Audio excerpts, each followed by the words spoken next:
సమంత ప్రొడ్యూసర్గా మారి తీసిన మొదటి సినిమా శుభం రిలీజ్ అయి నిన్న శనివారంతో 2 రోజులు కంప్లీట్ అయింది.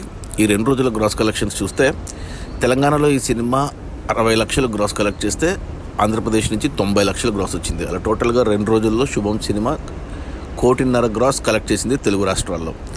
ఇక కర్ణాటక అండ్ ఓవర్సీస్ నుంచి మరో 1 కోటి గ్రాస్ వచ్చింది. అలా టోటల్గా 2 రోజుల్లో 2.5 కోట్లు గ్రాస్ అయితే కలెక్ట్ చేసింది శుభం సినిమా.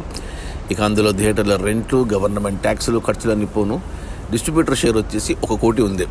ఈ సినిమా బడ్జెట్ 12 కోట్లు అయితే 6 కోట్లకు డిస్ట్రిబ్యూటర్లకు అమ్మారు. అందులో 1 కోటి వెనక్కి వచ్చింది 2 రోజుల్లో. ఇంకా 5 కోట్లు డిస్ట్రిబ్యూటర్ షేర్ వెనక్కి వస్తేనే సినిమా హిట్ అవుతుంది బాక్సాఫీస్ దగ్గర కమర్షియల్గా. 5 కోట్ల షేర్ రావాలంటే మరో 10 కోట్లు గ్రాస్ రావాలి. ఈరోజు ఆదివారం, ఇక ఈ ఒక్కరోజే కలెక్షన్స్ రావాల్సింది. ఈరోజు కూడా నిన్న శనివారం మాదిరి మరో 1 కోటి గ్రాస్ రావచ్చు.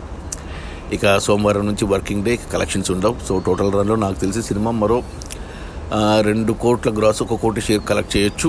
అంటే 6 కోట్లకు ఉన్న డిస్ట్రిబ్యూటర్లకు 2 కోట్లు వెనక్కి వస్తాయి. 4 కోట్లు నష్టాలు అయితే క్లియర్గా కనబడుతున్నాయి. సో 4 కోట్ల నష్టం అంటే సినిమా కమర్షియల్గా డబల్ డిజాస్టర్ అని చెప్పాలి. దీంతోపాటే పోటీలో రిలీజ్ అయిన Shri Vishnu single cinema #single cinema 2 రోజుల్లో 10 కోట్లు గ్రాస్ కలెక్ట్ చేసి హిట్ అయింది. ఇక అదే రోజు రిలీజ్ అయిన మన మెగాస్టార్ చిరంజీవి జగదేక వీరుడు అతిలోక సుందరి రిలీజ్ అయ్యి 2 రోజుల్లో ఆ సినిమా 3 కోట్లు కలెక్ట్ చేసింది. కానీ కొత్త సినిమా, సమంత ప్రొడ్యూస్ చేసిన సినిమా, బాగా ప్రమోట్ చేసిన సినిమా, బజ్ బాగా ఉన్న సినిమా కేవలం 2.5 కోట్లు గ్రాస్ మాత్రమే. అది మన సమంత ప్రొడ్యూసర్గా మారి తీసిన సినిమా శుభం. అంత కొత్త వాళ్ళతో తీసిన ఈ సినిమా 2 రోజుల్లో కేవలం 2.5 కోట్ల గ్రాసు. అందులో డిస్ట్రిబ్యూటర్ షేర్ వచ్చేసి 1 కోటి. సినిమా బడ్జెట్ 12 కోట్లు అయితే 6 కోట్లకు డిస్ట్రిబ్యూటర్లకు అమ్మారు. అందులో 1 కోటి వెనక్కి వచ్చింది మొదటి 2 రోజుల్లో. ఇంకా 5 కోట్లు షేర్ వెనక్కి రావాలి అంటే 10 కోట్ల గ్రాస్ రావాలి.